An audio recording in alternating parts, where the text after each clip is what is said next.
नमस्ते बच्चों। अभी तक हम लोगों ने अधिगम के बारे में पढ़ा था, उसकी विशेषताओं के बारे में जानकारी प्राप्त की थी। आगे हम लोग आज पढ़ेंगे अधिगम की प्रक्रिया के सोपान, जिन्हें सीखने के सोपान भी कहा जाता है। मनोवैज्ञानिक मिलर तथा डोलार्ड ने अधिगम के सोपानों पर अपने विचार प्रस्तुत किए हैं। उनके अनुसार अधिगम या सीखने के लिए किसी वस्तु की आवश्यकता यानी ज़रूरत को महसूस करना सबसे पहले सीढ़ी है।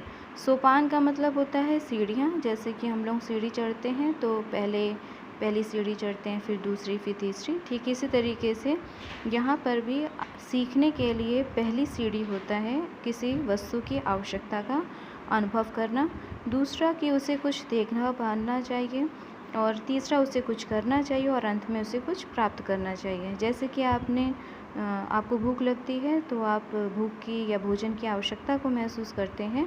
फिर आप आसपास देखते हैं कि क्या भोजन के लिए आपको मिल सकता है। तीसरा होता है कि आप कुछ भोजन बनाने की या प्राप्त करने की उसको कोशिश करते हैं, और अंत में जब वो आपको मिल जाता है तो आपकी भूख शांत हो जाती है। तो इस प्रकार से आपने अपने भोजन को प्राप्त करना सीख लिया, ऐसा कहते हैं। देशील के अनुसार अगर देखा जाए तो उसमें उन्होंने अधिगम या सीखने के जो सोपान बताए हैं, उनमें पहला होता है अभिप्रेरणा। अभिप्रेरणा क्या होती है? एक आंतरिक शक्ति होती है जो हमें किसी कार्य को करने के लिए उकसाती है, ढकेलती है, एक शक्ति देती है, और हम उस कार्य को करने के लिए तैयार हो जाते हैं। दूसरा होता है उद्देश्य, यानी कि हम किस कार्य को करने के लिए कदम बढ़ाएंगे, वो हमारा उद्देश्य कहा जाएगा। उस उद्देश्य को प्राप्त करने में यदि कोई बाधा आती है बीच में, तो उसको हम तीसरा सोपान कहेंगे। और चौथा होता है उद्देश्य प्राप्ति के लिए विभिन्न अनुक्रियाओं का करना, यानी कि जब आपको नहीं मिलती है मनचाही चीज़, तो आप उसको पाने के लिए प्रयास करते हैं, कई तरीके के प्रयास करते हैं, और उनमें से कोई एक प्रयास जब सफल हो जाता है तो उसको सबलीकरण कहते हैं। उसका सबलीकरण कैसे होता है? जिस क्रिया के द्वारा हमारी इच्छा की पूर्ति हो गई या हमारा उद्देश्य हमें प्राप्त हो गया, उसी को हम सबलीकृत क्रिया कहते हैं, यानी वो मजबूत हो जाती है। सबल का मतलब मजबूत, जिसमें बल हो उसको सबल कहते हैं। तो सबलीकरण में एक मजबूत प्रक्रिया होती है। छठा और आखिरी पद होता है सामान्यीकरण या एकीकरण, यानी कि आने वाली हर परिस्थिति में जब भी समस्या का समाधान करना होगा तो वो इस सबलीकृत अनुक्रिया का उपयोग करेगा। उसी को हम सामान्यीकरण या एकीकरण कहते हैं। अधिगम की प्रक्रिया में व्यक्ति अपनी आवश्यकता की पूर्ति के लिए प्रेरित होता है। उसका कोई ना कोई निश्चित उद्देश्य या प्रयोजन होता है, कुछ ना कुछ उद्देश्य होता है। जैसे भूख लगी है तो आप भोजन प्राप्त करेंगे, और भोजन आपका उद्देश्य होगा। भोजन क्या है? आपके उद्देश्य है। व्यक्ति के प्रत्येक क्रिया या व्यवहार का एक उद्देश्य होता है। तीसरा सोपान है बाधा, यानी कि भोजन है ही नहीं, जो बना था वो समाप्त हो चुका है, तो ये एक बाधा के रूप में आपके सामने आता है कि अब आप भोजन कैसे प्राप्त करेंगे।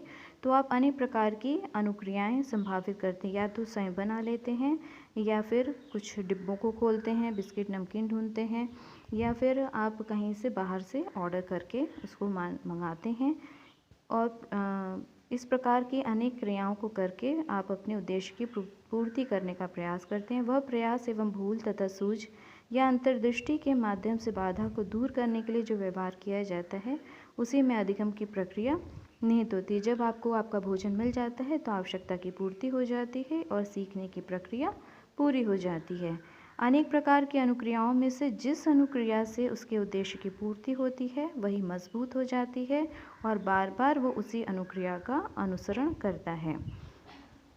देशील ने अधिगम प्रक्रिया का छठा सोपान सामान्यीकरण या एकीकरण कहा है कि बालक नवीन अनुक्रिया का पूर्व प्रक्रियाओं या पूर्व ज्ञान से समन्वय करता है। जो कुछ पहले उसने सीखा है और जो अभी सीखा है, उन दोनों को आपस में जोड़ करके देखता है, और वो ये समझता है या उसका निष्कर्ष ये निकालता है कि इस प्रकार की जब भी वो कोई परिस्थिति आएगी तो मैं इस अनुक्रिया का उपयोग करके अपनी बाधा को दूर कर सकता हूँ।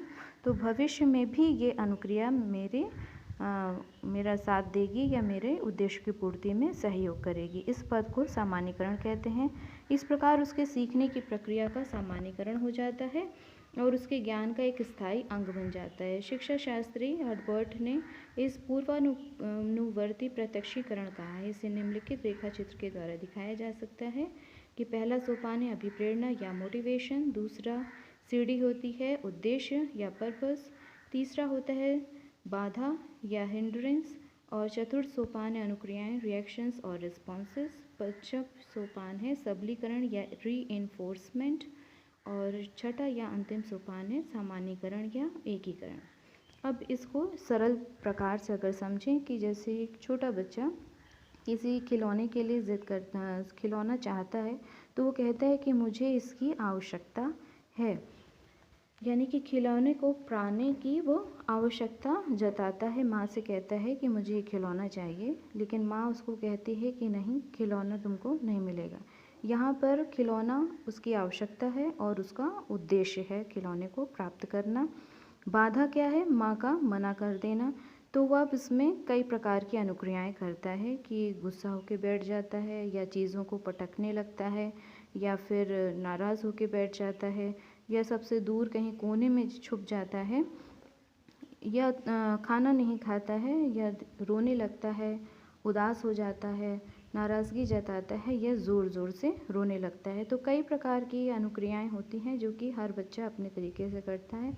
जब वो ज़ोर ज़ोर से रोना शुरू करता है तो माँ उसकी बात मान जाती है और उसको खिलौना दिला देती है।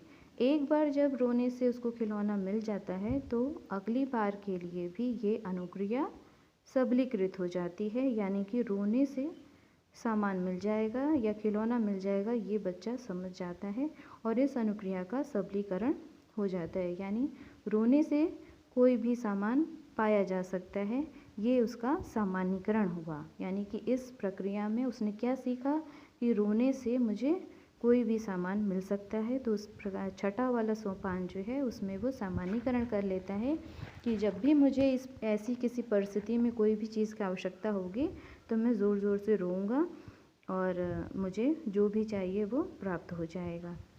तो ये आखिरी पद जो होता है वो सामान्यीकरण है। उम्मीद है कि आपके समझ में आया होगा।